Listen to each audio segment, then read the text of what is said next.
Blog Talk Radio.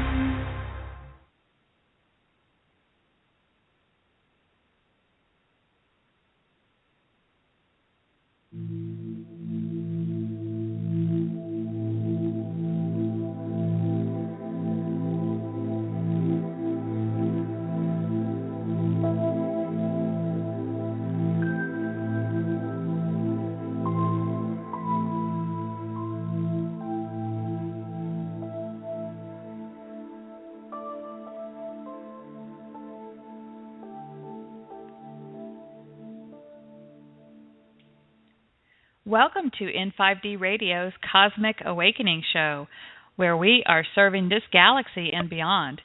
My name is Michelle Walling, and I'll be your host for the next few hours. I'm with N5D.com and HowToExitTheMatrix.com, and our goal is to reach as many people as possible with a database of articles, videos, and radio shows that will help aid you in your spiritual awakening. At the Cosmic Awakening Show, we encourage you to question everything while raising your vibration. And I'd like to give a very special thanks to our sponsor, Greg Prescott from N5D.com, which is the world's hottest esoteric, metaphysical, and spiritual database on the Internet. N5D is currently ranked in the top 25,000 websites in the world. Greg updates the N5D Alternative News page every day, 365 days a year. And you'll find a new article every day there along with the alternative news.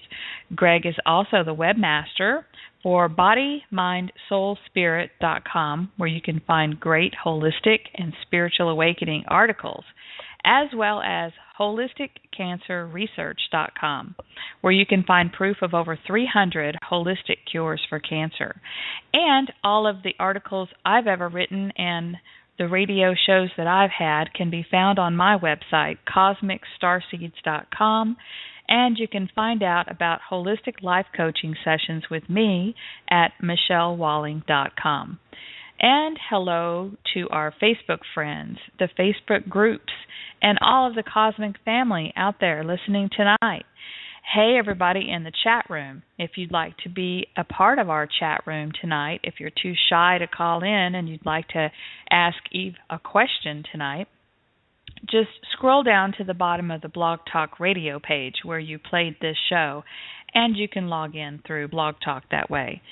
Now, this week's topic is uncovering alien relationship interference. And our very special returning guest is Eve Lorgen. If you'd like to speak to Eve, or if you have a question about what we're talking about tonight, we'll be taking calls in the second hour of the show. So we're going to go a whole hour, and then I will check the queue and see if anybody has a question.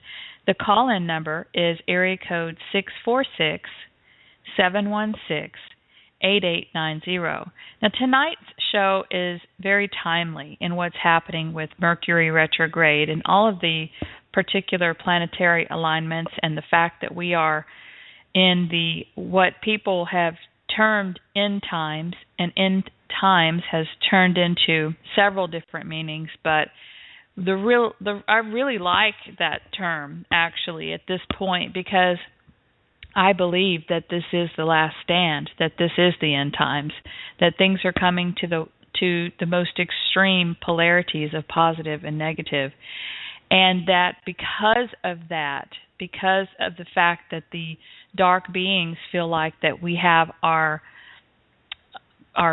fingers wrapped around their necks, suffocating them, that we're cutting off their energies, they are desperate and doing everything they can to try to interfere and gather enough energy for what I feel like might be either their escape or just basically their last stand, their last effort at gaining enough energy to possibly move to another planet or something to that effect. I mean, these are just my hunches, and basically what we're going to talk about tonight is how to recognize this type of interference that we are calling alien interference, but it's, actually interdimensional interference from those negative beings that many of you listening tonight have heard me talk about on several shows. We have the Draconians, we have reptilians, we have their minions, the Greys, and there are many facets, many different groups of those beings, and of course there's also the good groups, the good, every extraterrestrial race has the good and the bad, but these are the ones that are vying and fighting for our energy and set this whole planet up to have a human being or an animal to be able to extract energy from and so this whole scenario, this whole life we're living is in my opinion probably about having one faction, one large group of alien beings who are energy harvesters and have made us forget who we are, wiping our memory, why we're here, and our connection with Source and how powerful we really are. And that's the fabulous thing that we're doing in this lifetime, is waking up to that. Now, let's bring our guest in. Eve Lorgen is a dedicated counseling professional, a UFO alien abduction researcher, a hatha yogi, and author. She began her pioneering work with alien abductees while earning her master's degree in counseling psychology in 1992. She also holds a Bachelor of Science in Biochemistry and worked in the biotechnology industry for 7 years. Eve started a support group in 1994 in San Diego County, California, for experiencers of anomalous trauma, and continues to consult with anomalous trauma clients worldwide today while living in Western North Carolina. She was a close associate of the late Barbara Bartholic and is dedicated in continuing and expanding the work of the late Dr. Carla Turner. Now, anomalous trauma is defined as traumatic events that are out of the normal range of human experience. These experiences may include alien abductions, near-death experiences, shamanic initiations, military abductions, which is MILABs, mind control, spiritual warfare, demonic and psychic attacks, cult involvement, and narcissistic abuse. Early on in her career, as she was counseling alien abductees, she discovered a plethora of unusual experiences that often accompanied those who reported alien encounters and MILABs. The most prominent aspect of Eve's counseling and support is with those who are experiencing some form of alien or paranormal orchestrated love relationship issues, or what she calls the love bite. The love bite is a misunderstood and highly taboo aspect of the alien abduction experience, alien engineering of human love relationships, and alien manipulation of abductees' lives. However, as more people have come forward to share their unusual orchestrated love relationships, Eve discovered that this is not exclusive to the alien abductee subpopulation and is in fact more widespread than that. Now, Eve has authored the book called The Love Bite, Alien Interference of Human Love Relationships, and the book called The Dark Side of Cupid, and is a contributing author to all 3 volumes of The Universal Seduction by Angelico Tapestra. She is currently writing a self-help book on love relationships related to the paranormal themes discussed, so that seekers may be able to recognize, deal with, and heal from these engineered trauma-drama love relationships, and be able to discern between a true soulmate and a counterfeit one, orchestrated from questionable otherworldly sources.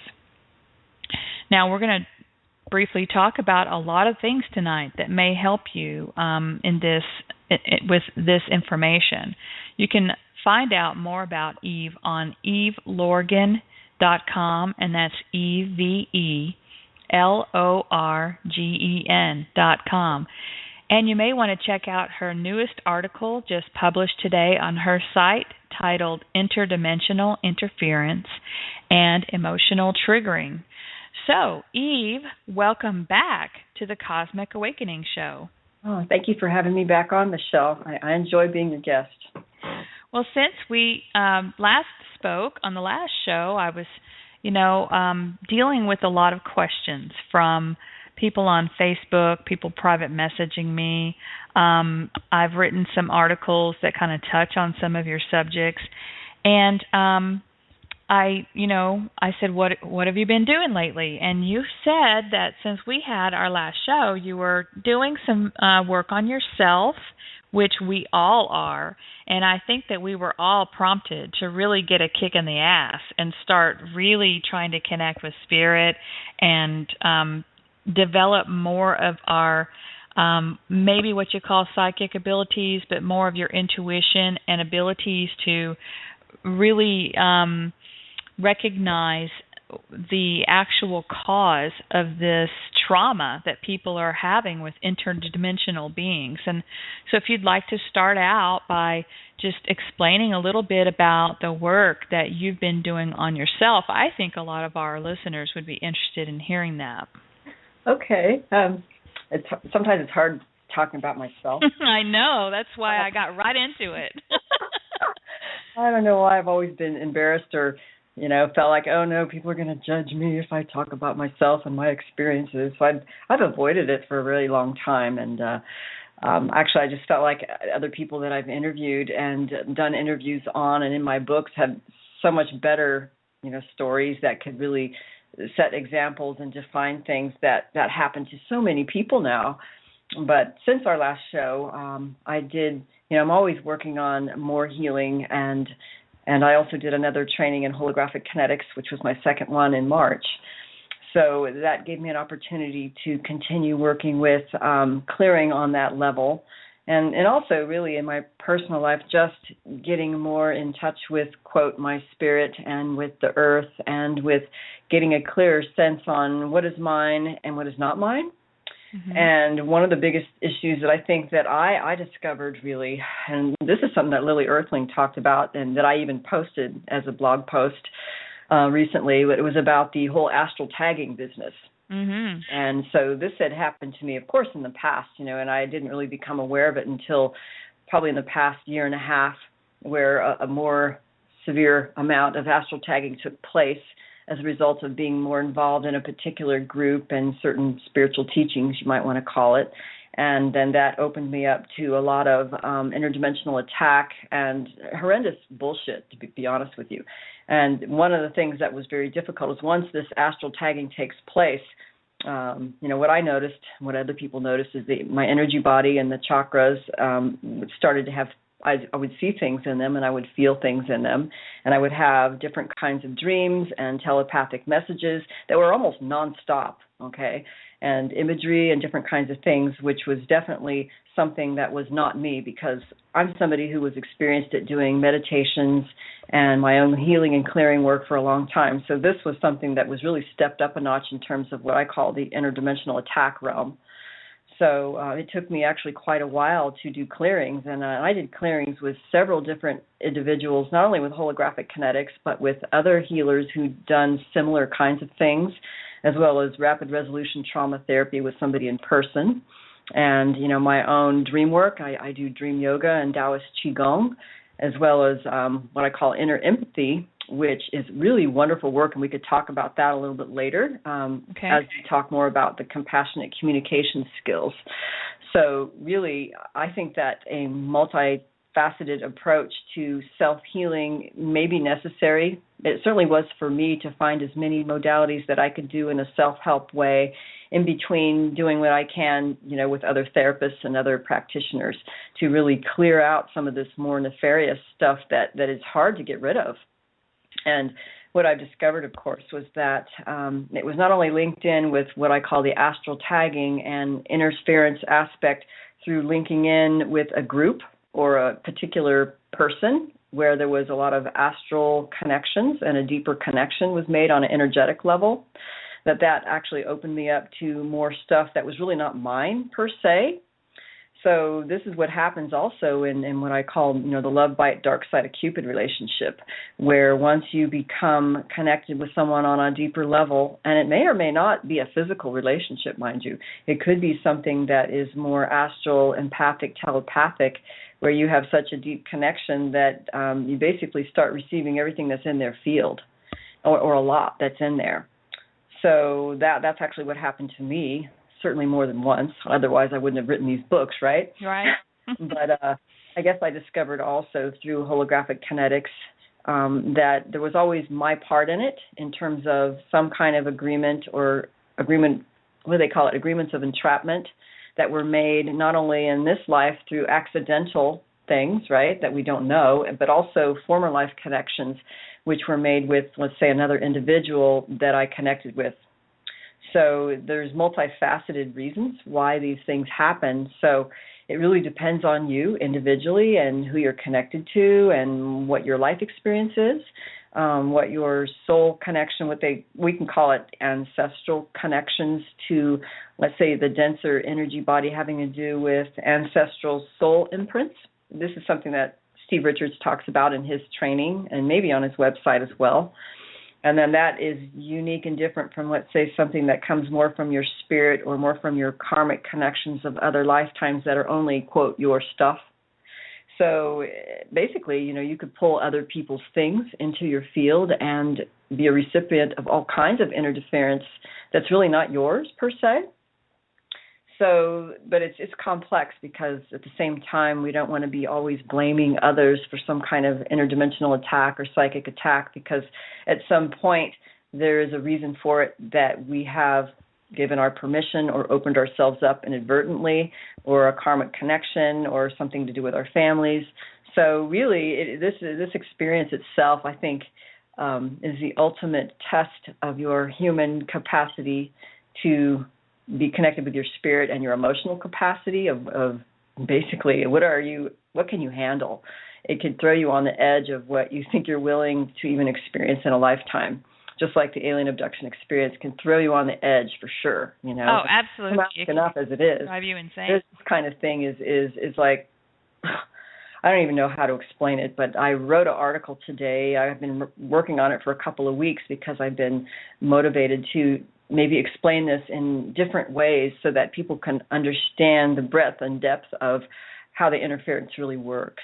And it's amazing. But it takes time to clear, and it takes, I think, a humility to look at yourself and to really be self-aware of what your own wounds are, what your own emotional triggers are, what your influences of your own family is, your karmic ties, and what you can even remember and be clear about based on your memories of other lifetimes or even your current life traumas, if those things have risen to the surface to be remembered.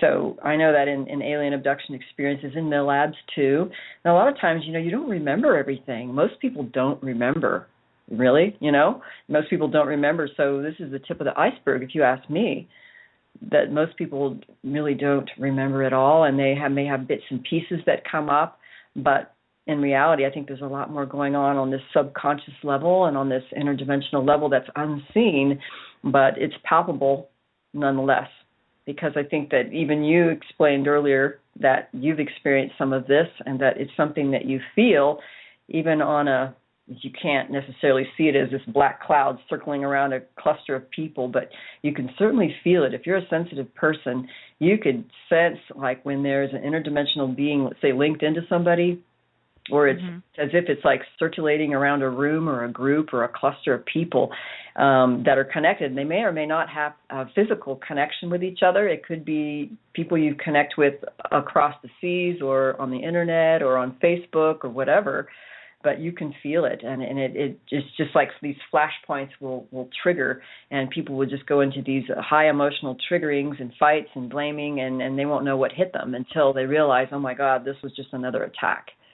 And sometimes you have dreams that go along with that, and physical reactions, or like moods that go up and down. You're like, what the hell is that? This only happened when I interacted with this person, and now I'm having these friggin' bizarre dreams and feeling really weird, like, what, So you start getting the picture once this happens over and over again, and you start making connections. Right. And they're really trying very hard to stop those of us who are here to help others. I mean, It seems like we're the ones getting the biggest attack, but what I have found in my experience, as you mentioned a few minutes ago, is that I found that what they're doing to get to me is they will go to people around me and trigger them and trigger their emotions and cause a heightened situation, and they can actually get other people that you have never met before come up to you and say something through their mouth. Mm-hmm. Yeah. And it's not only the bad ones that can do that, by the way. There's a positive side to that too. I have received a lot of interesting, wonderful synchronistic messages from my good, cosmic brothers and sisters. Like I will have just talked about something or said a particular phrase and go to the grocery store, and the checker will look up at me and say that exact same phrase or something, Yeah, So yeah, there's good things as well as the bad when it comes to that. But have you read any information? I've done 2 radio shows and a couple of articles on sovereignty declaration and contract revocation, which may help in the contracts that you have made, because they also come to you at night when you are in your astral body and trick you into signing more contracts. Oh yeah, I mean, in fact, I've had that happen in my own dreams during these astral tagging attacks where and you have to get lucid in your dreams, and that's the thing. It's like, wow, a lot of these things can even happen in non-lucid dreams, these astral tagging, where they literally come to you and they ask you to sign something, or they try to get you to agree to something, and you'll be like, you have to be really careful. They could pull you right in that way. So yeah, that definitely happens. But the revocation of agreements and contracts, I think that's a very good idea, and to become aware of what kinds of agreements and contracts there are. And a lot of times it really has to do with what we believe fully, and but not only things that are in this lifetime, but they could have happened at other timelines in our experience that are still active in this life, unless we go back to the origin of the cause of that agreement, which is one reason why I think a lot of things don't work. Actually, a lot of modalities, sometimes like they're hit and miss. And it could be because if you're only working on this, quote, level, this lifetime of experience, then you maybe only be dealing with that. But with interdimensional interference, it often follows you from lifetime to lifetime or dimension to dimension, wherever you had that original cause or agreement. So it could still get you, even though you basically cancel the contracts this time, but you have to go to the origin because there may be another part of you still in agreement. So that's the hard part. It's like finding, quote, the dimension in which it occurred, which in some ways it reminds me of some of the therapeutic models, like when I was doing my early training in trauma work, and when they talked about memories and how memories are state dependent. And state dependent means the state of consciousness that you're in during that particular experience. So you can even define that in terms of, let's say, brain waves. The alpha, beta, theta, delta state, subliminal, astral, whatever, that if you have to reach the level or the consciousness in which that happened to get an appropriate release or memory recall. So that's an important thing, and I think the same thing applies for where you have to find the dimension in which something entered into your experience in order to fully have full realization and awareness, in order to even release the emotion or the belief that was believed at that time, or it wasn't. Sometimes an agreement or a judgment was made, or a belief is made at some point during that experience. And that's basically what we find out in trauma anyway, that something can happen at a particular time in your life, maybe when you were really young, and then this may have profound emotional impact of whatever that emotion is, and then with that emotion may be linked a particular belief system or judgment or pattern, or it could even be a visual image in your mind of a belief, and then that gets imprinted in your energy body until it gets released, right? So as long as it's imprinted in there, it could keep replaying this pattern over and over and over again, along with an interdimensional that may pop in at that time. So there's a lot of things to consider in terms of true healing and clearing. I mean, this is what I'm learning now through holographic kinetics, but also my combined experience of a lot of other modalities and things that I've learned along the way. Well, and so for the people listening tonight, I mean, this can sound a little overwhelming and scary. And what I want to point out is that, in our past lifetimes, leading up to this lifetime, we've had opportunities to wake up and to work on some of these already. And a lot of us have done a lot of work already in past lifetimes, and some of the lifetimes we were still completely put back to sleep and didn't, not only didn't touch on those things, but gained even more contracts and more hardships and agreements. So if you're listening tonight and you find yourself in a situation where you can recognize a little bit of interference, the first thing I wanted to point out is that we're all capable of taking care of that ourselves by standing in our free will and declaring our sovereignty, saying no, I do not consent, all the things that I write about. But sometimes you get bombarded and you get overwhelmed, and it is hard as spirit being in a human being body at this time without all of our tools. It's hard to clear some of this stuff yourself, and that's where it really does pay to get some professional help like you did. And then now that you've taken the course with Steve Richards, did you actually take it with him or with his associate? Oh yeah, both. Yeah. Okay. Now that you've done that, now you're able to you're practicing on learning how to what I would term go back in time travel to find where it originated. And a lot of people maybe don't have the funds to take a course like that.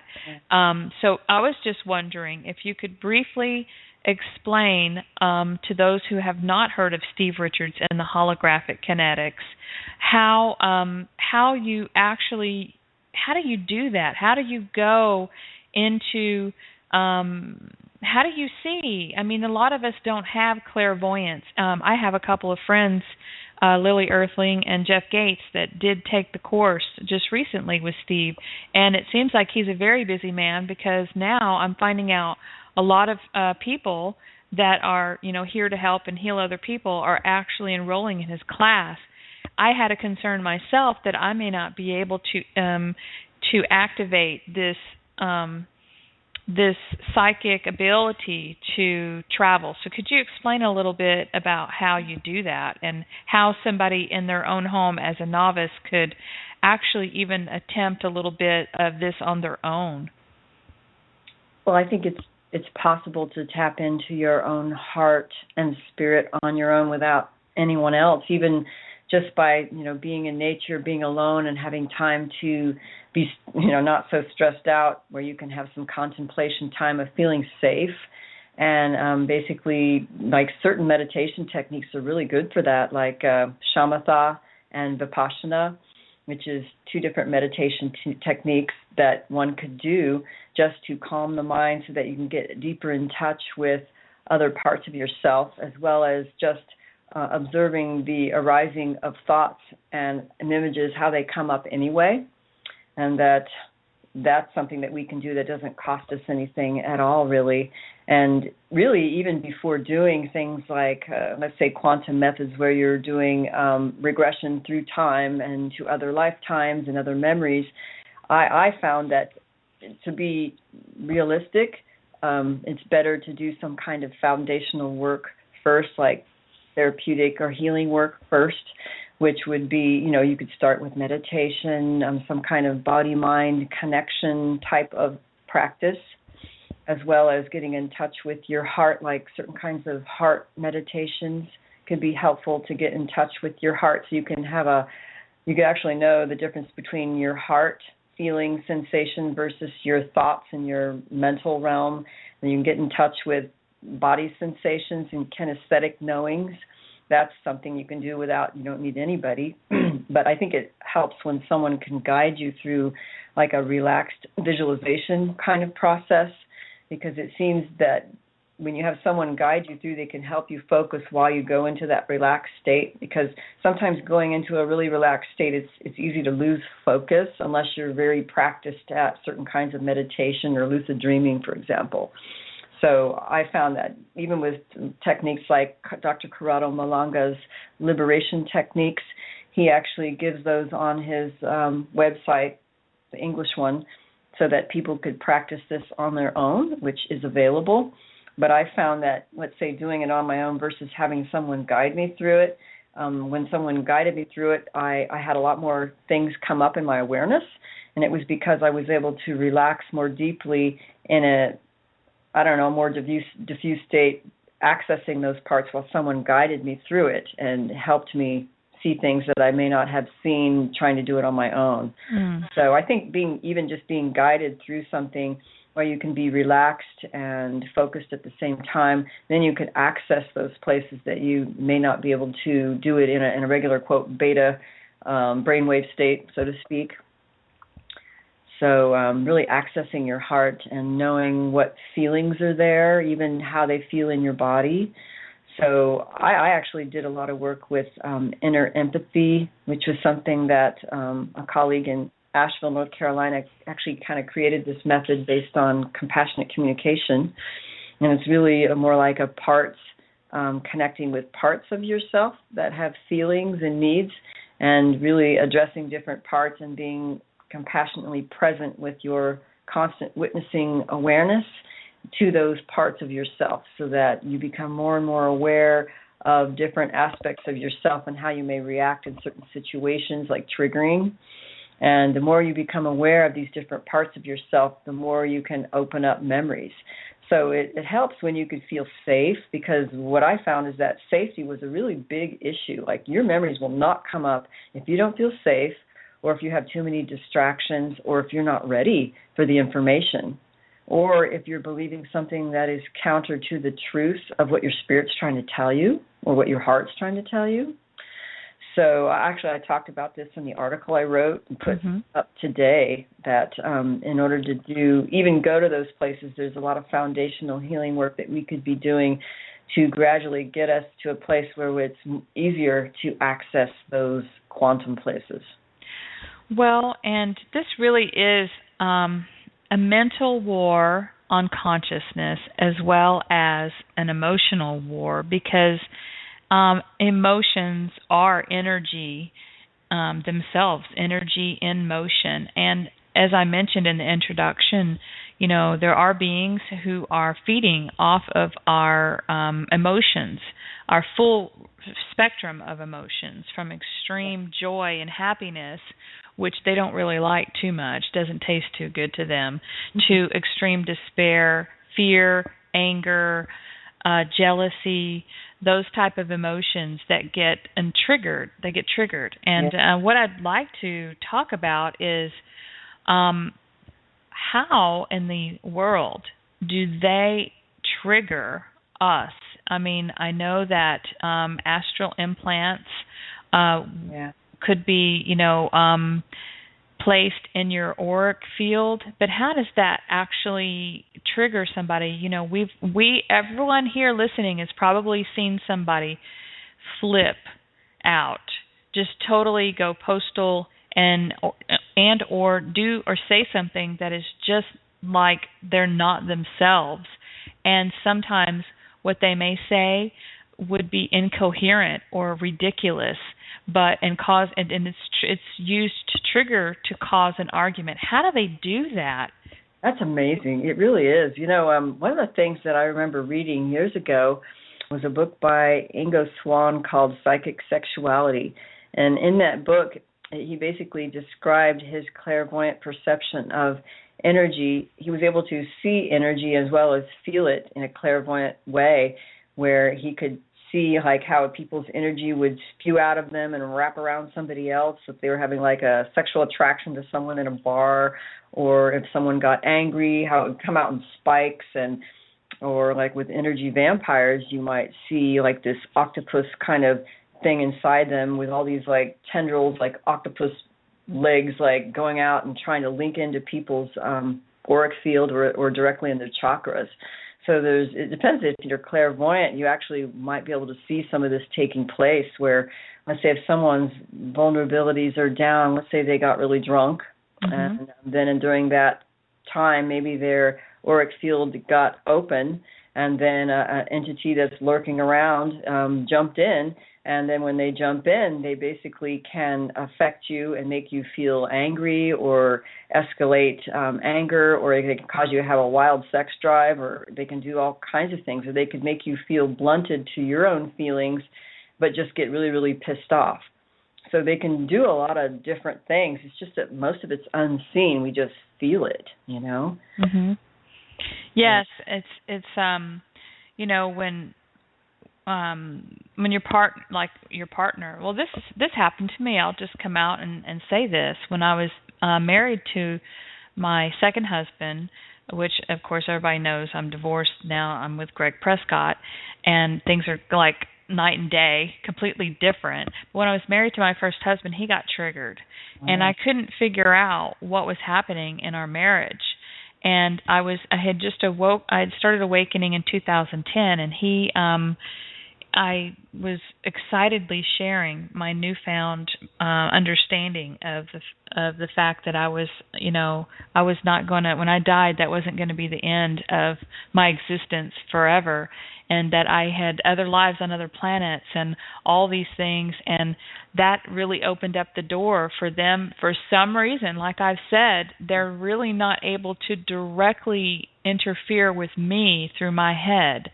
I mean, sometimes they do minor shit, but nothing like talking to me or, they used to trigger my emotions as well.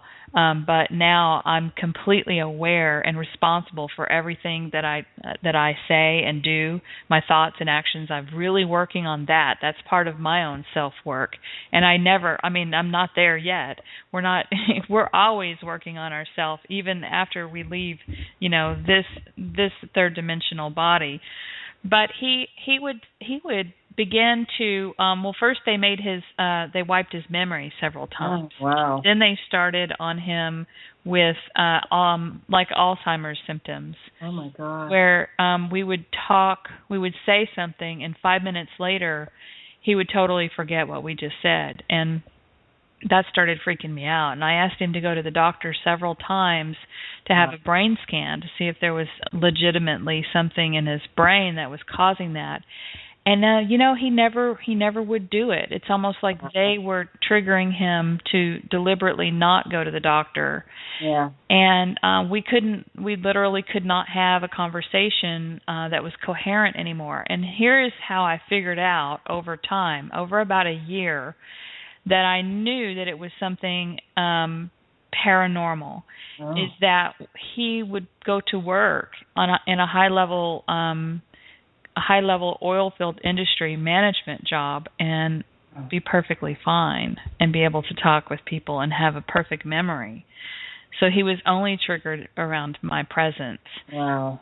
And so when I tried very hard to get it through to him that there was something strange, anomalous going on, that he was like that around me and not around other people, and I asked him to get some help, and it just never happened, and that's what drove us apart. And and he has a very bitter feeling towards me because he thinks now he can blame his whatever happened to him, since he doesn't understand it. It only happened around me, but he's a little bitter towards me and won't speak to me and all this. He thinks I'm woo-woo and crazy now, because I witnessed all these things happening. He may not have a single memory of it at this point as to why we had to break up.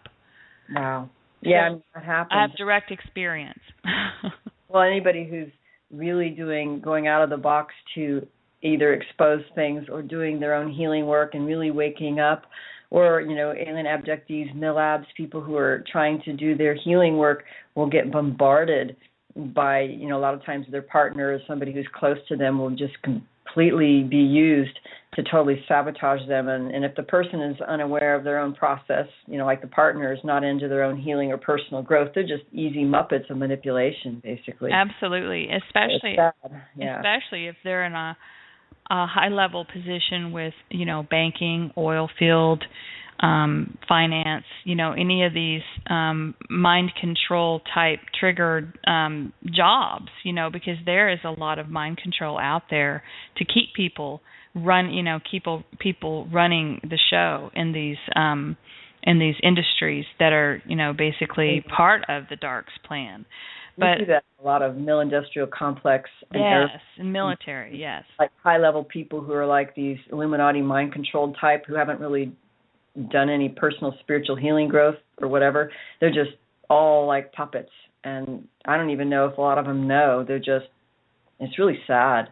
Well, what's interesting about my relationship with him is I also have looked back into how we met. And, of course, that being or the interference with him was already there when we met. And basically probably, was able to time travel into the future and see what I was going to be doing to help people and, grabbed me right up, sucked me right in. All of the classic, I've read your information, all of the classic things that make the synchronicities that made it look so divine to me. It was a love bite then. It was in my unawakened state, completely asleep, I would say, except for my inner intuition that I had to learn the hard way on how to trust my own inner guidance. Most people do learn the hard way. I mean, sometimes it takes them, 10 years, 5 years, 20 years, many, many years to wake up and then heal and then get out from under it and figure out what even happened. Mm-hmm. The sad thing is that my ex-husband honestly was a good person and had a good heart and truly, truly was, completely in love with me. And I don't think that part was triggered, although I think it was exacerbated to where it was feeling an emotional need from his childhood of being adopted and things like that. So, it's interesting to look back and see that part of my life. But also, on the other hand, that relationship had to end in order for me to blossom and grow and clear and disconnect from him to open and to clear and allow the space for a true partner to come into my life. And that's I've written articles about that. A lot of the stuff we had to go through ourselves, Eve, in order to help other people, and it's actually pretty cruel, but I think we made it. I think we signed up for it. So, yeah. It teaches us. They throw us in the midst of an experience until we learn, and then we can share what we learn with others. But what a painful way. I know. Okay. Well, I was just wondering, what are the reasons for these alien beings to choose a particular person over another person in the abductions? Let's get into abductions a little bit.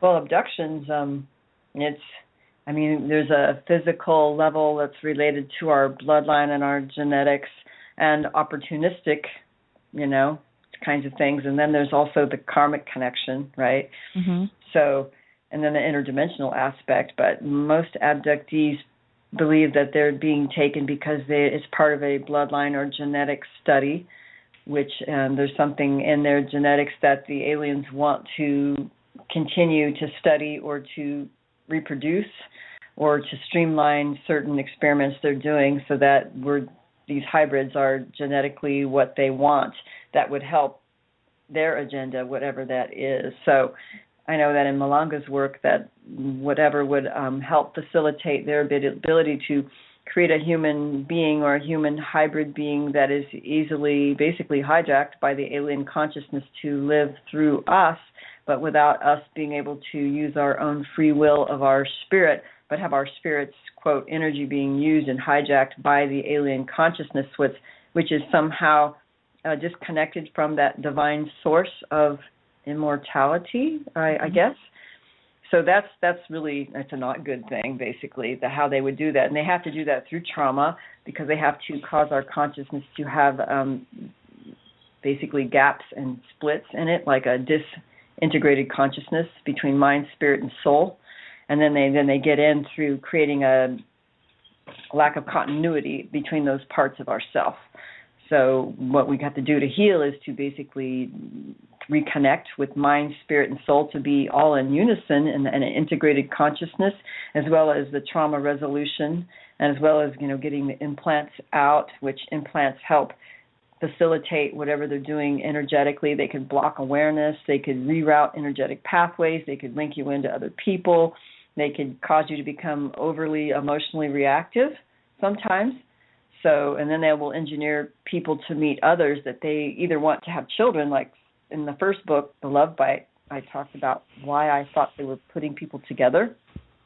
And the most common reason people would think, well, they must be putting them together so they can have children, and they'll take the genetic combination of those two people because that's who they want to match up. And, sometimes that's exactly what they do. But other times it just seemed to be some kind of emotional harvesting game that they played just for the purpose of extracting emotional energy or testing us for some reason or another. And they may be doing that, testing us. And then there's the MILABs also, where they amplify the sexual energy and emotional energy to not only feed certain interdimensionals who are linked in with these agreements, but to amplify the psychic energy and the ability through amplifying the Kundalini, for example, which happens. So they can use them as, mind-controlled operatives in sometimes their alter personalities, which may be the psychic remote viewer, the telepathic reconnaissance person, the sex slave, sexual ritual, whatever. There's just a whole number of things they use them for. So there's different reasons why they put people together and why they take them apart.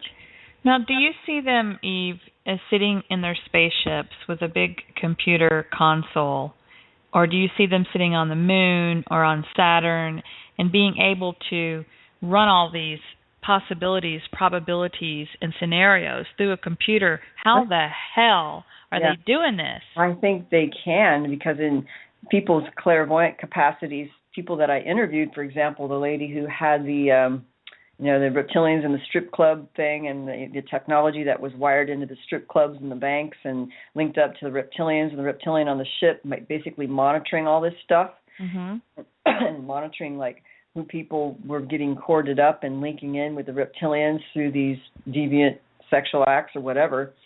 So that I think there is technology that's linked in that may have some hyperdimensional effect, or like when people go through the regressive states where they're going into declaring and they're looking at their body, for example, with their spirit, and then they may see, oh my God, and they see there's this entity that's running them, who's like some guard of a alter personality, and it's sitting behind a console in another dimension, but like linked in through some kind of computer interface to connect from afar.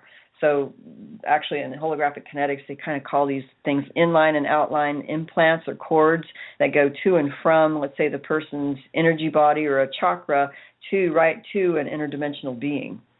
So that kind of thing happens where there's like cords linking you and that kind of thing.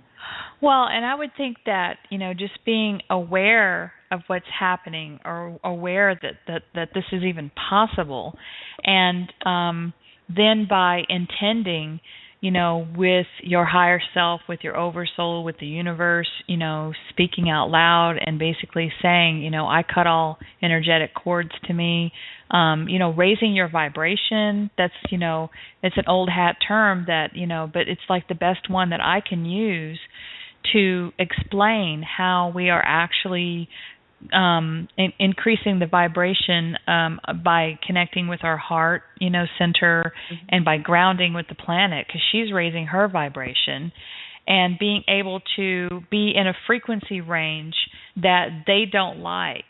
And I believe that is the end game scenario here, is that the planet is raising to a different frequency that, well, first of all, according to Lily Earthling, the planet herself cut them off from the electrical cord that any being traveling through space could stop at a certain planet and be able to access source energy if they had chosen the path of being cut off from source, or stretched furthest away from source, and not having their own energy and creative abilities anymore. So the planet herself cut off the energy, and so they had to create a scenario to get the energy from the humans.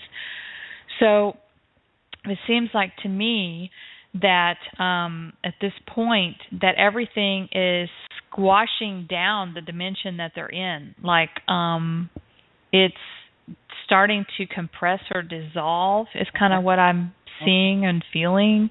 Yeah.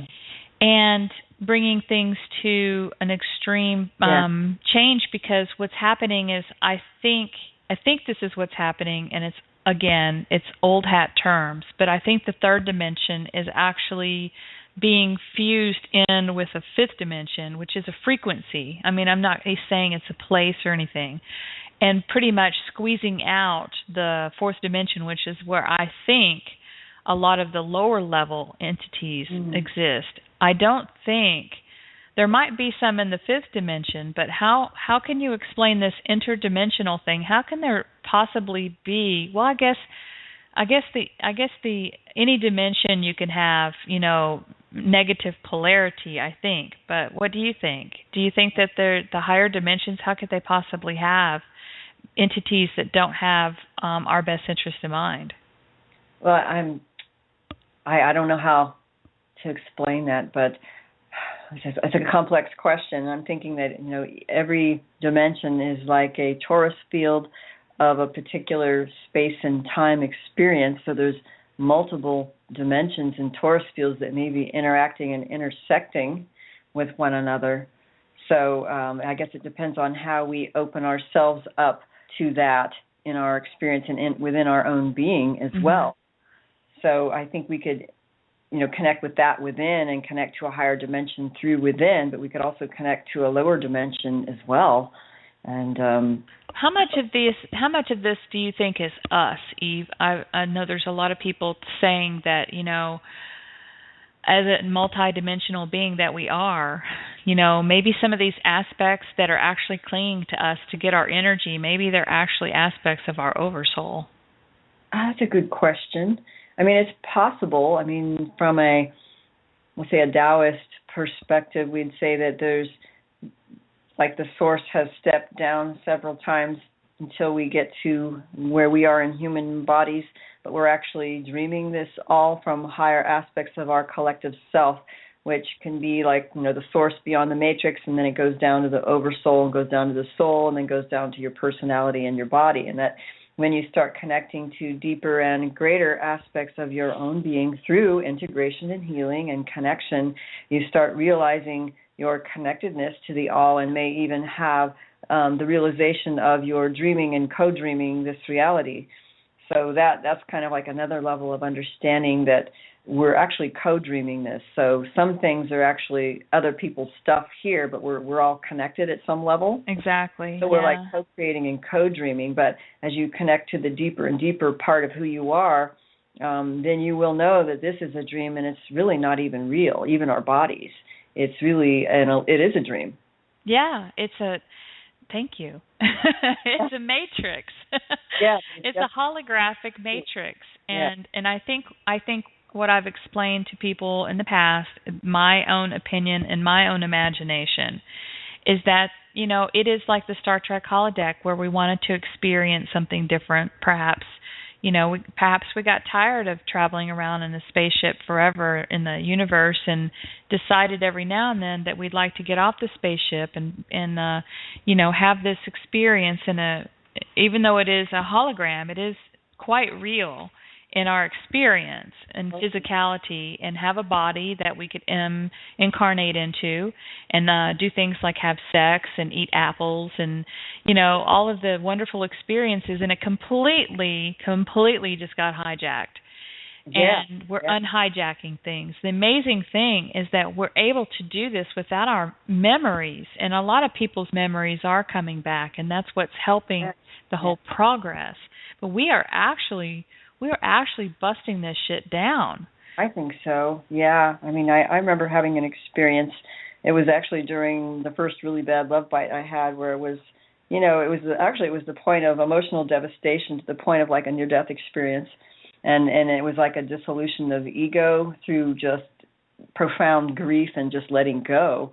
And in that state of being, I connected with a larger part of myself, which I knew it was actually kind of like I can call it a father figure, but I'm not saying it's the Father God, but it was something that was maybe a step up.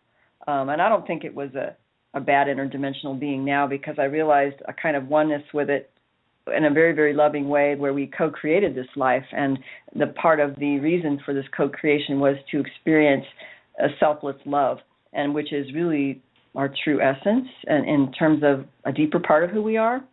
And then so I realized that on that level, even though it was a very painful experience, that I think there's a larger part of us that's connected to a greater aspect. We can call it an oversoul that you could tap into, but it's like you have to kind of release ego and beliefs.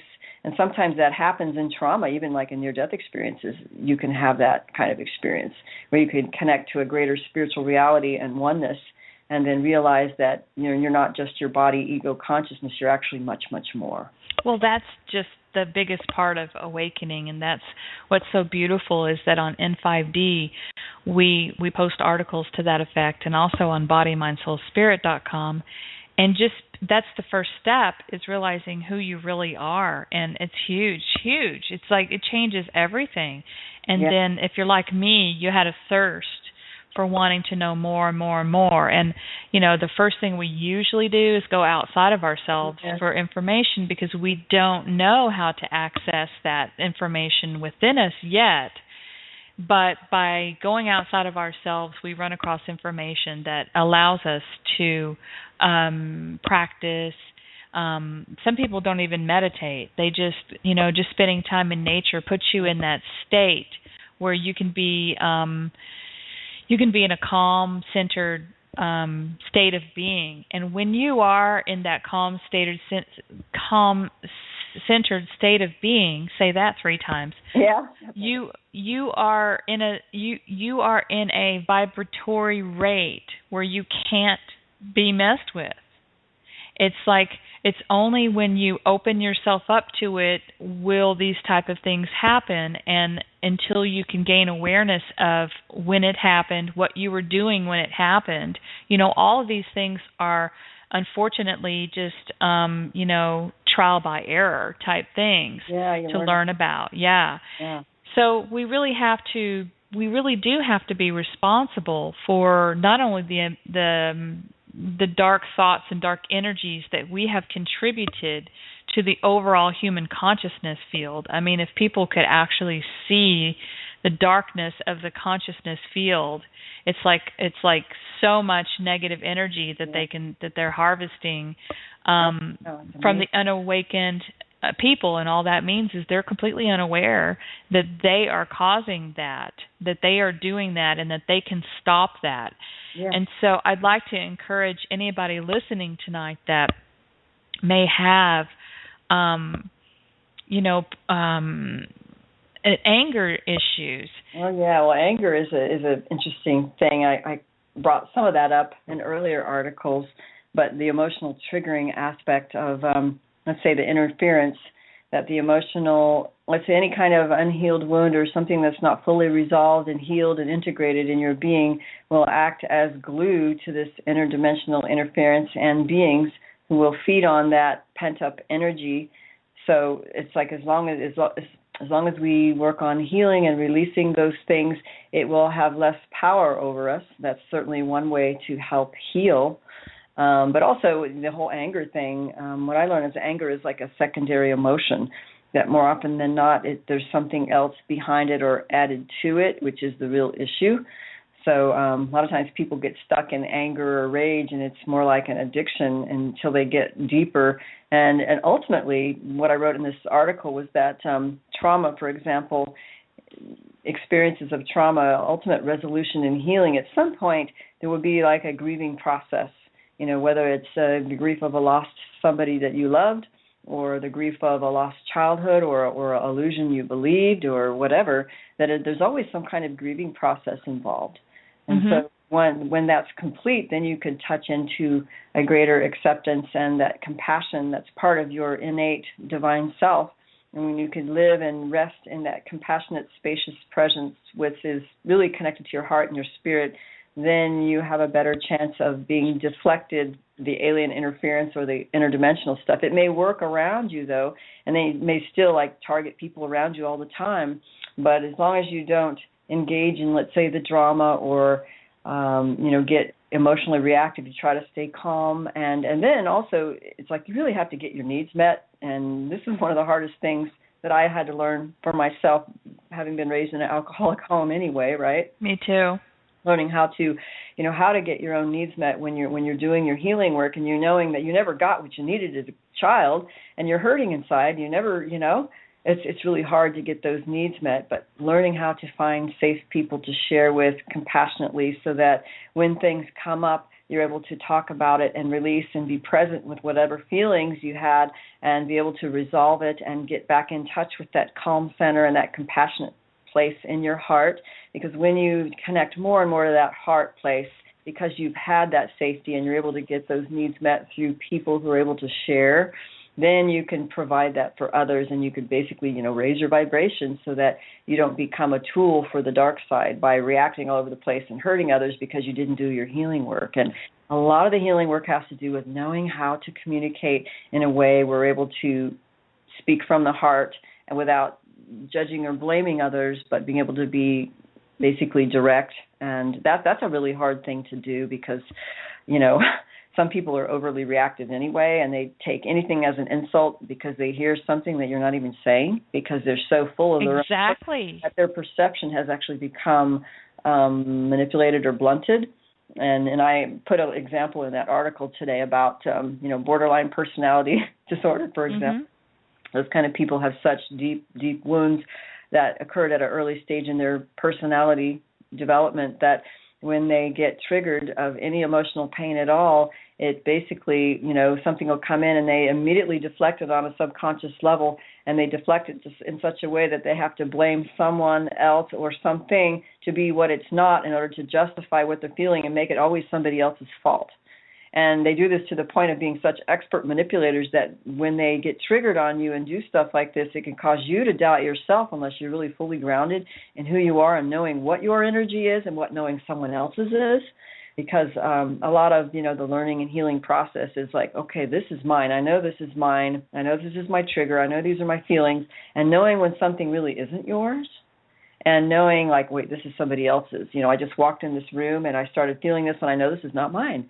Or if you're away, let's say you can be on retreat long enough to know what your own thoughts are, what your own feelings are, and then you could start knowing what other people's are and how it intersects with your field, and then you could start picking up and then it, that's not mine, that's somebody else's. But you may still have a trigger to how they, cause you to feel, maybe. So the more grounded you are in your being, in the deeper eternal essence, the less you're going to get triggered with their crap, basically. Well, and it's almost like you get to the point where ironically, once you are doing your own work and you no longer need anybody in your life, that's when you're ready for a relationship.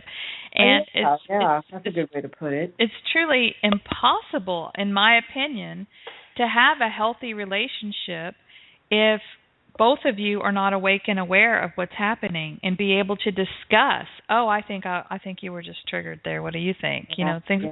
I just can't. That's why the whole divorce thing is so rampant, and why there's just so much chaos in the world right now. People don't know. They have no, we don't have early family training or even schools of emotional intelligence. This is what you do when you have feelings like this. Let's learn how to speak from the heart. But there's so many people who are raised in completely dysfunctional families, and then schools are pretty much co-opted by the policymakers who are run by, well, you can fill in the blank, right? I mean, even with the medical industry, and it's run by something else that we certainly need to question. What's running our laws and what's running the people who are enforcing these laws, and we really need to start taking responsibility. And the only way we can do that is doing that individually and with our own personal relationships, until we can learn how to, go out in the world and affect in a more powerful way. Because if you don't deal with that stuff first inside, there's no way you can work on the outside as effectively, in my view. Well, in everything in our reality is a distraction from doing that inner work and recognizing and realizing the television, banking, working, every single thing in our reality is a distraction. And as we recognize what's happening, my question is, there's a lot of people that we care about that are being triggered and not realizing what's happening. Is it best to try to, we're talking usually these people who are just maybe just barely awake or not really aware that there's even any, that extraterrestrials are real, or that humans live on other planets, or that we'd have other lifetimes on other planets. How do you help somebody, or do you at some point just have to walk away? That's a very good question. And that's part of like the whole boundary setting, what's your responsibility and what's not.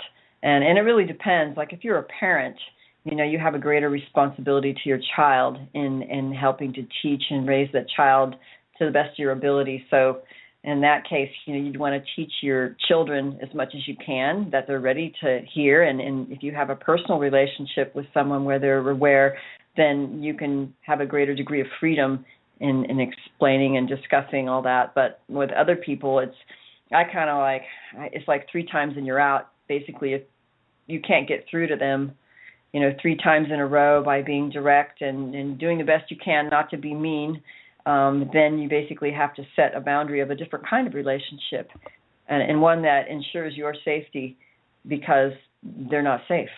Mm-hmm. Okay? So do you want someone in your life who's going to constantly manipulate you and draw you into their crap and put you in danger because of their lack of awareness, and they're basically, they're just not aware? So how can you trust how they're going to react in certain situations? It's just think like a military strategist. Mm-hmm. Really.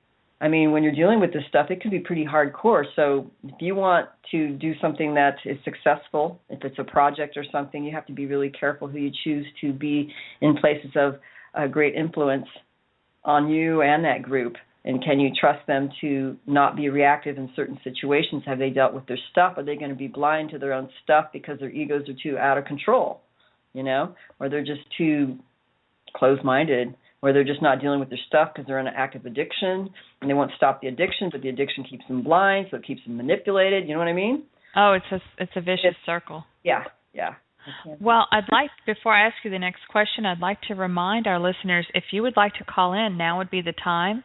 It's area code 646-716-8890. Be sure to press 1 so I know that you have your hand up in the queue. Now, as far as this illusion that we're living in, this hologram, this matrix, and the fact that once you wake up to what's happening and you realize that you are in a server, you're in a Star Trek holodeck, and you did this, probably as an pleasurable experience, and then it got hijacked, or you came here knowing that it was hijacked and you inserted yourself in order to wake up and help humanity free themselves. Being the observer, being in this world but not of this world, doesn't mean that you need to disconnect. And there's this term called 0 point, that people are bringing up as far as, and I think you mentioned that in your recent article on your website. And in order to, we're not helping anybody if we just become empathetic, and if we if we turn our feelings off, and that's really what all of the antidepressants on the market right now are engineered to do, is to make people empathetic and not work through their emotions. Yes. Explain a little bit about this 0 point and how it can be misunderstood. Yes, I think it's misunderstood a lot, and it's a popular buzzword so that people could say, well, I'm not emotionally reactive and I'm at 0 point, but in my understanding, wouldn't 0 point be you're in the internal now because you're in your spirit that can live in past, present, future all at the same time, and you're connected to this all-knowing, all-aware, and spacious, compassionate presence. And in that place, you have profound love and understanding, but you don't react because you know who you are, and you're in this perfect place, so you're not going to get insulted. But most people who claim to be in that place, I don't know. It depends on how they live their life. I'd say, what are the fruits of the spirit of this person who claims to be in 0 point? Are they truly a compassionate person, or do they cut people off and are they shut down? Have they worked through their traumas? Do they have an active addiction? Do they have some kind of funny perverted behavior going on? I mean, who knows? I think that, we have to be honest that in my view, in my experience, the people who are really connected to that part of the divine heart self, whatever you want to call it, they're usually very, you feel good in their presence. You can relax. You feel safe to explore wherever you need to go. They're not going to be egotistical. They're going to be humble, but they're also going to be able to be firm. And they're not going to be wishy-washy, but they're also able to be very aware. And so I think they're going to have the fruits of the spirit when they can, quote, be in 0 point. So I think a lot of people are just repressing their emotions because they think emotions are bad, And yeah. That's so common. It's like people, they're just repressing their shit, Well, yeah. I imagine when you went into study psychology, I bet you never in your wildest dreams thought you'd be dealing with anomalous trauma with extraterrestrials in another dimension who are linked into human emotions and triggering things, did you? But boy. part of working through this, what you're describing is grief. Is being able to actually feel grief. I'm not stereotyping, but it is true that a lot of men have closed heart chakras. They have, their energy is stuck in their heart. They've had so many traumas happen, so many heartbreaks, and they just aren't as good as women in working through it unless they're very balanced in their feminine and masculine aspects. Uh-huh. And so tell us a little bit about, I learned about, in your article you mentioned Elizabeth Kubler-Ross. I learned about her information in high school psychology. But tell us how important and grieving is and exactly how to do it in a beneficial way. Yeah, I mean, it's. I think it requires a support to, if you have, you lost a loved one, for example, or even, going through a divorce or the loss of a relationship, the loss of basically your family if you were abused and never got to be a kid because you're always taking care of somebody else, whatever it is, you have to be allowed to feel the feelings of true loss and sadness at the loss of what you wished it could have been or that you thought it was and wasn't, and be able to be in the presence of someone where you can just be present with that, or by yourself where you can just let it pass instead of avoiding it. And, it usually takes its course. It takes time and it goes through stages. And we have, the 5 stages of grief. And, there's shock, and then there's anger, and there may be the bargaining, and there's different stages. And sometimes you can get stuck in those stages if you have post-traumatic stress disorder. So I think a lot of people get stuck in not being able to fully grieve because their traumas are stuck inside them. And so, like you said, people's heart chakras can be shut down, and that actually prevents healing and awareness and joy in your life. So really, you have to continue that process. And, I think it's better when you have support, to be with like-minded people who've gone through similar things, where it can be safe to do that kind of work. And it's unfortunate that, people frown on, oh, well, you're in therapy, or, oh, you're going to a group because something's wrong with you. People have these ideas that there's something wrong with therapy, or that you're less of a person if you have to go to counseling. Well, that's a bunch of crap. That's part of the enemy of the darkness that wants to make people feel like it's bad or wrong or unsafe to even be who they are. It's like if we lived in a real world where there was really love and acceptance and run by people who are more enlightened, they wouldn't make it wrong, basically, to do counseling or make you feel guilty for it or bad or shameful, Mm-hmm. It's amazing when you think about how crazy this world is in terms of spiritual truth. It's like so backwards, It is, absolutely. Well, It's interesting. I can't imagine that I agreed to this, but I have I've been through everything you were talking about. I mean, I was as well raised in an alcoholic family. Well, my father was an alcoholic, and my parents divorced when I was 7. And my sister and I, who is disabled, and mentally disabled, ended up living with my father.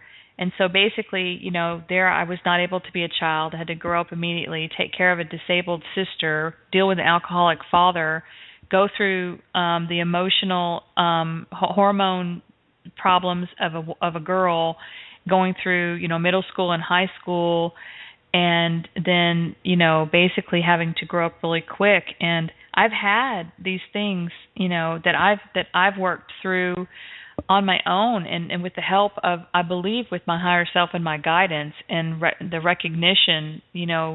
When you recognize who you are and bring in more of that into this experience, into where you are right now, wherever this place is in time and space. When you bring more of yourself into that, into this being, into this body, after you've cleared out things, that's what really helps you get through it. And one thing that happened to me is this grief of not having a childhood, not having childhood memories of being happy. All of this grief occurring, my father got cancer twice and ended up, finally dying the second time at an early age. My grandparents died all at early ages in their 50s. Wow.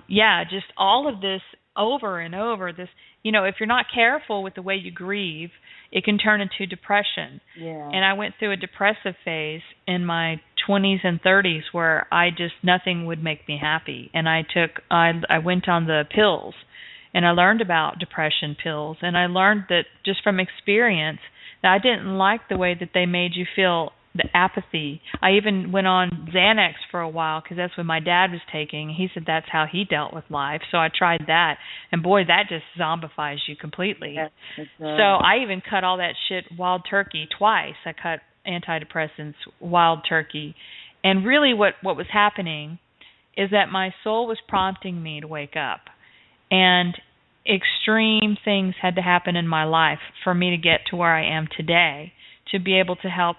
I feel like I'm helping humanity move forward and fight these things on our own. And I do know that we have help. When the Dracos are out there, let me end what I was saying. Support is indeed very important. And I do see you don't want to go to any of these counselors that don't have a clue about extraterrestrials.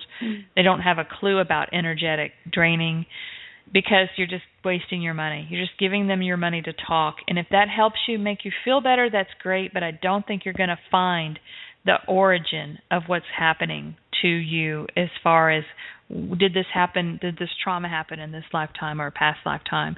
And if you're depressed, the best thing to get over depression is to realize I'm depressed. And then, basically when you realize who you really are, it really kind of starts ripping away depression. Because how can you be depressed knowing that when you die, you're just lifting yourself out of this heavy body and you're going on to the next roller coaster ride? You get to choose. You're finally done with this shit unless you want to come back. Well, you'll probably come back. Unless you want to come back. The whole idea is how do we do this without having to come back to this situation where we have greater control over what we're dreaming up, and hopefully, we have a better choice. It's almost like we're being pushed to the edge of what you mentioned before, of the polarities are getting more extreme, as if, all the cream or the crap basically is rising to the surface to finally be rectified and dealt with. And that's what kind of feels like when the interdimensional interference starts happening.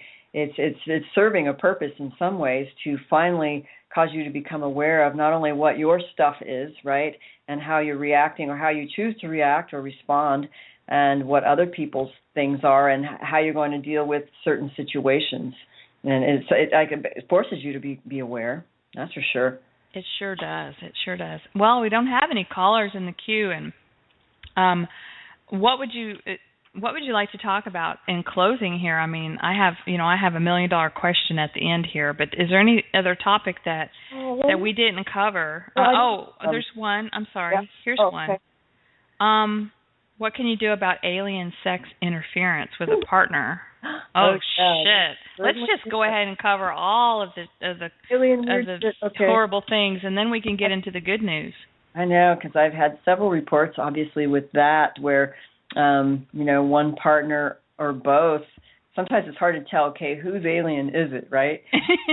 Like, is it the partner's or is it yours? And yeah. who's into? And so sometimes that takes a more self-discovery. But a lot of the times it's in the partners. Let's say if it's never happened to you before, and all of a sudden there's this like weird mantis being interfering and doing all these really strange things. I mean, I've had a case like that where it was actually a mantis being interfering in a very unusual way. And usually it's more of the reptilian type of thing, and that reptilian energy, which is highly sexual, right? They're very good at creating this highly charged sexual chemistry and energetic connection that sometimes you could feel it in your solar plexus, like pulling you to the other person and that kind of thing.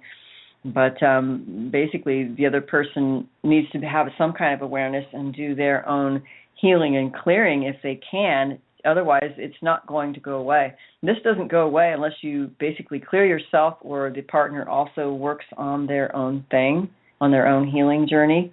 And that's the kind of the sad part of some of this love bite, quote, twin flame idea, is that a lot of people are coming across, I guess, a lot of maybe the more popular New Age belief systems of twin flames and the twin flame runner, and then they're here to help us learn about ourselves, or we're here to help them heal their bloodline, or whatever it is. The bottom line is if you want a healthy relationship where it's mutual in your own level of spiritual maturity and emotional maturity, then both people are going to be working on their own stuff, more or less. If one person does, the other person doesn't, that's not a relationship. That's something else, okay? Or a program. Maybe you're being programmed by these aliens to think you have to be with this person, and you're being given a whole line of, past life this or that, or you need to do this, you need to be the perfect mother, lover, whatever. But maybe it's just a program to just feed them. So you have to ask that question, because I think there's a lot of programming going on, to be honest, with these beings, because they're going to do whatever they can to, continue their form of life, because they're parasites. They're just going to do what they have to do. That's what they do. That's what they are, okay?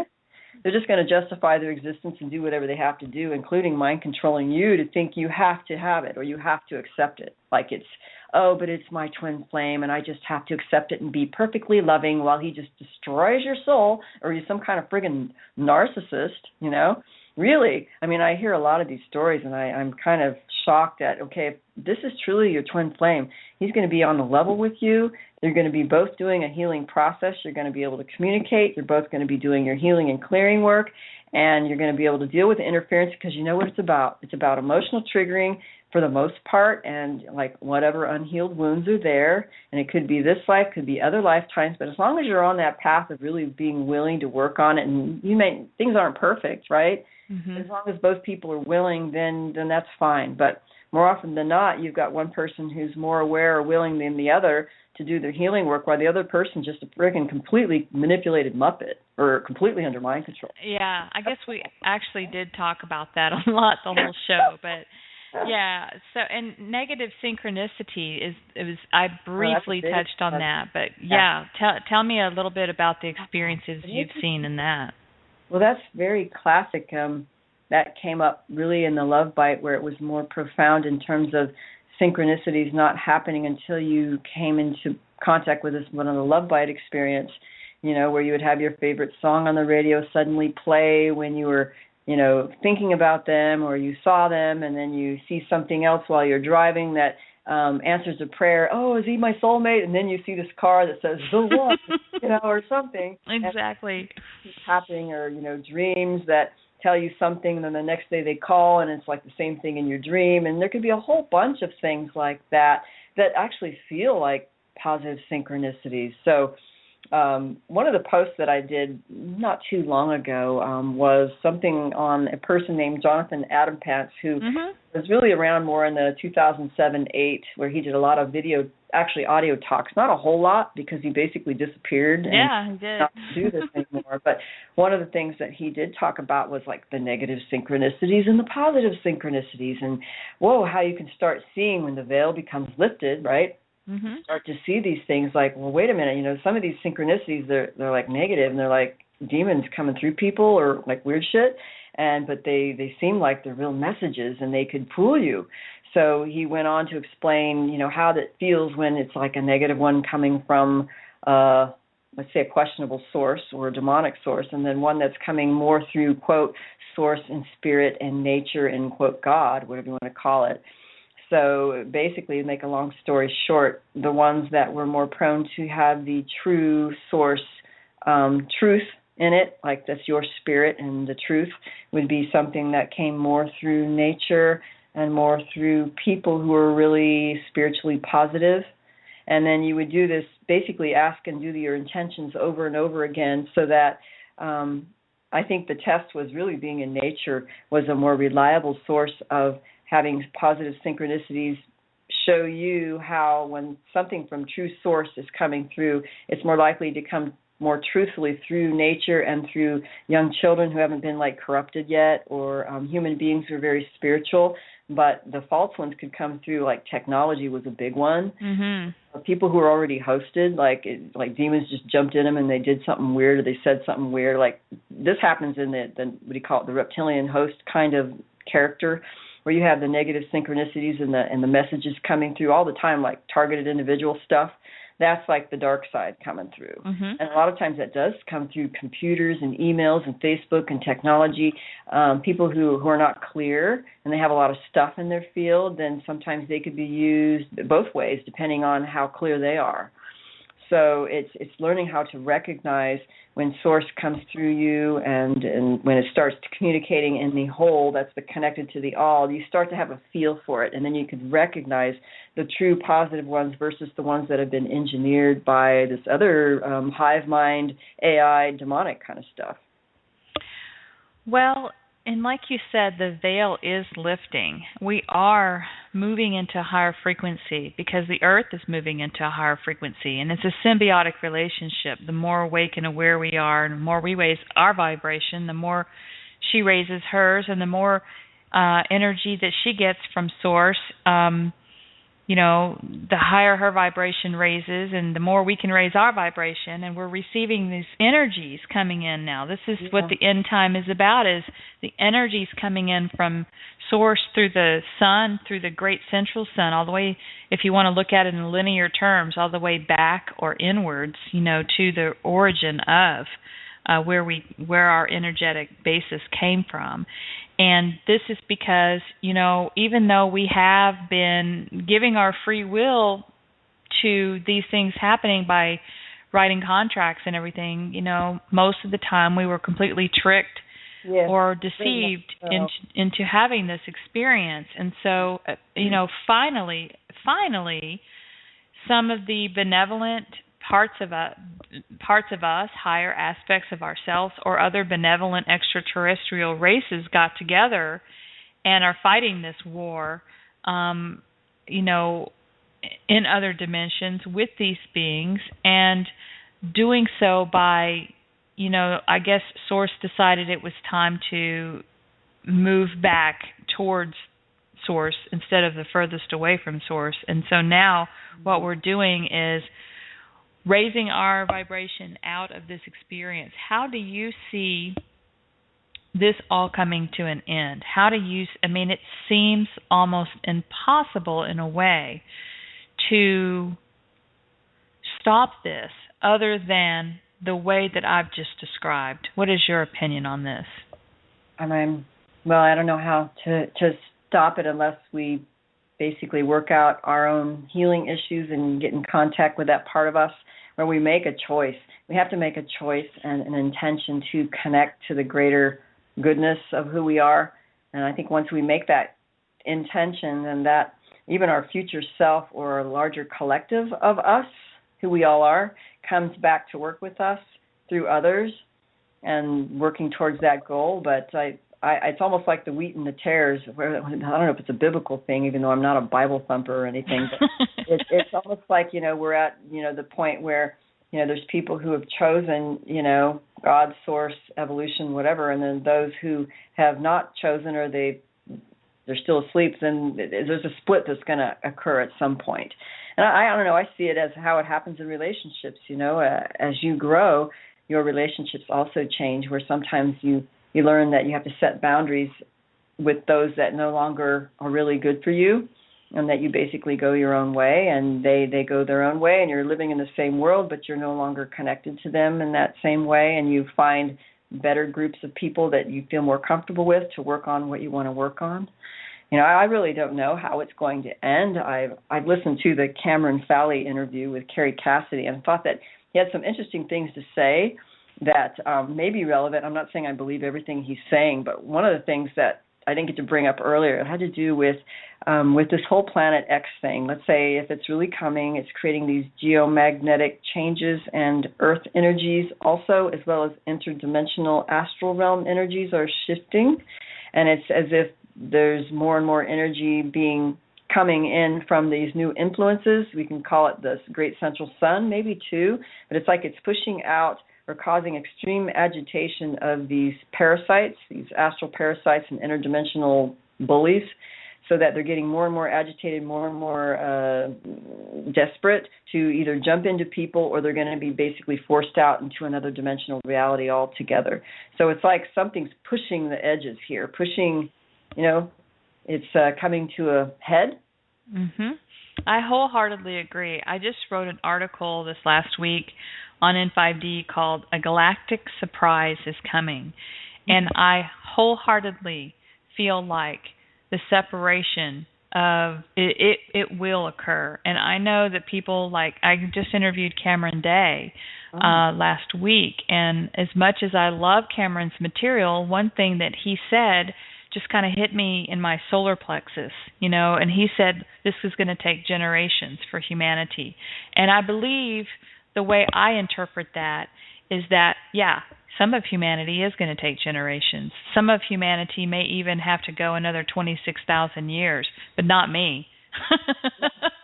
And not the people that are listening to this show, because we are truly remembering how we are to do this, and just exactly what we've talked about tonight on the show. And I just wondered, I did not give you the opportunity. Was there another topic that you wanted to talk about before we come to a conclusion here? Goodness me. I can't think off the top of my head other than that I'm just really excited about learning more and becoming more clear and doing more healing work, and also exploring things like lucid dreaming and dream yoga. Yes. I have a friend of mine, Lisa BPG, on Facebook. If you're listening tonight, hi, Lisa. Lisa has mastered the art of lucid dreaming, being able to wake up within the dream. And sometimes I have to wonder if this is the dream and that's reality when we go to sleep, or, vice versa. But I think what's happening is that the two dream times are merging together. And with Steve Richards, what's interesting about and so appealing about the holographic kinetics is he does work with Dreamtime Aboriginal information. The ancients, the Aboriginals, the ancient Indian, the American Indians, they all passed down this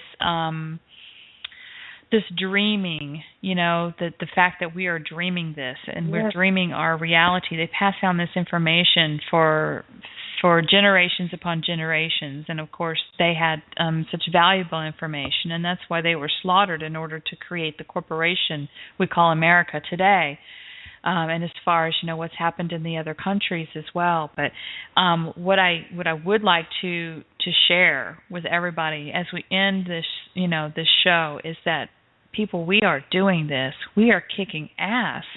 There's been an exponential increase in time, and the fact that we are exponentially moving. Those of us who are moving towards this split in reality, we're moving at a faster pace. There's nothing holding us back at this point. Once you reach a certain frequency and you can't be messed with. You can see that people around you can be messed with, but it's all in how you deal with it, just like we talked about on the show tonight. Now, we're not all perfect, and we're all learning this together.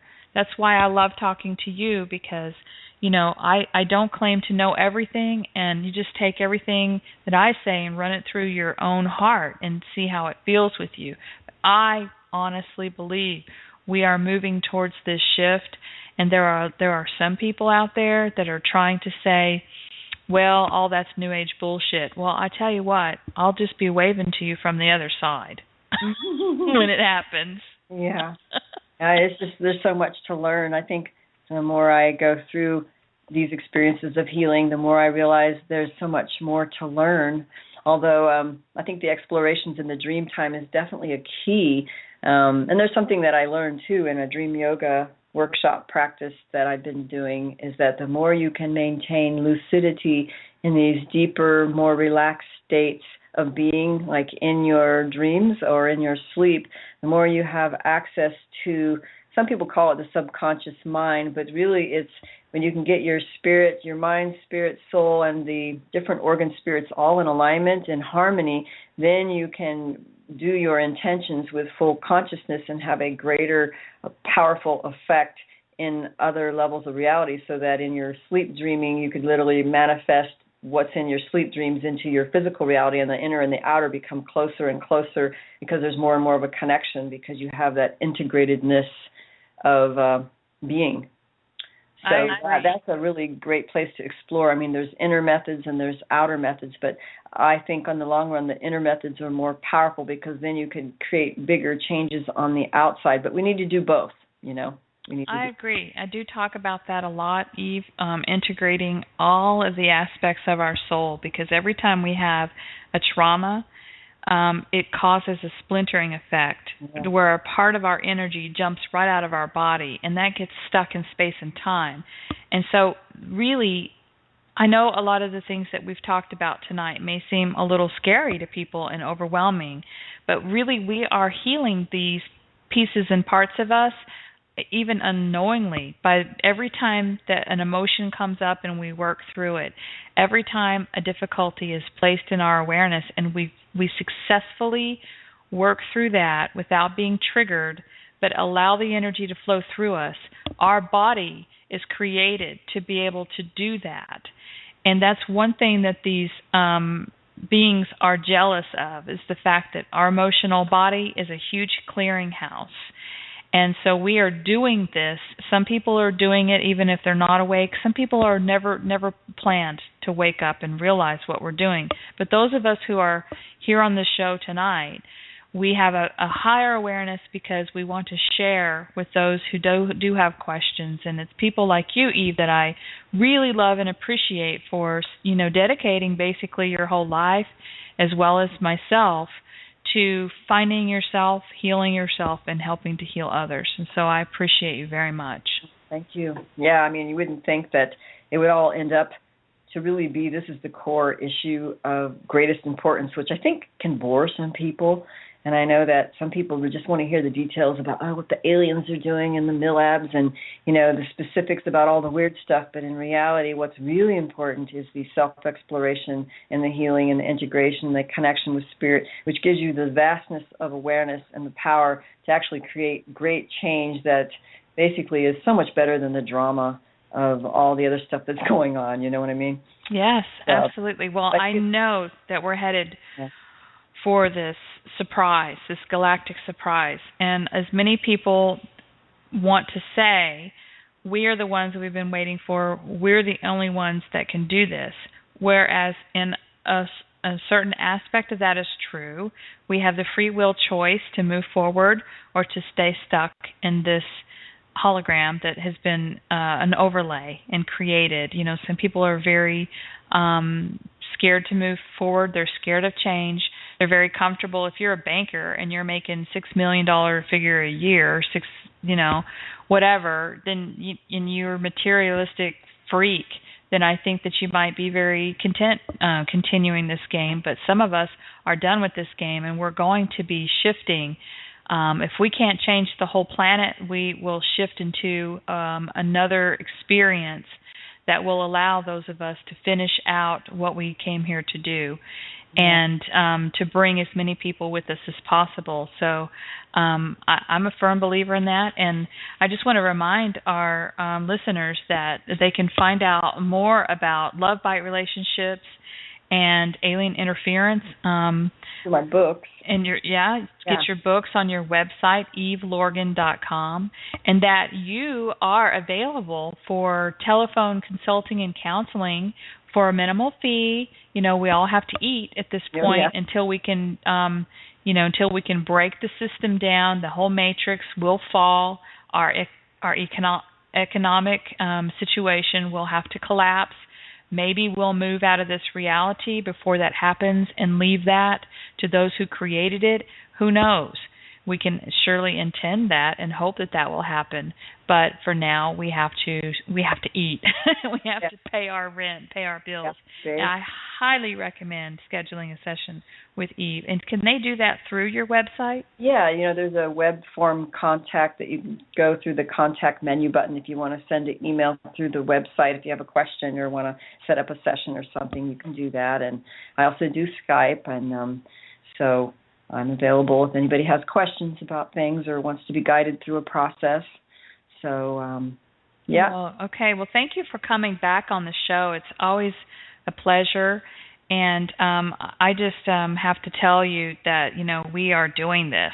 I've seen so much evidence in my reality, and the coincidences of having people like you share experiences that I've already experienced are no coincidences at all. And, I believe that everybody who meets and works together was, basically had set this up before we came. We also did some undercover things, as well as being able to, come into this lifetime with all the normal false agreements that we had to do. But we also had a backup plan, and you are the backup plan. So thank you for joining me tonight. Thank you. Have a great show. Thank you. Okay. Good evening. Bye. Bye.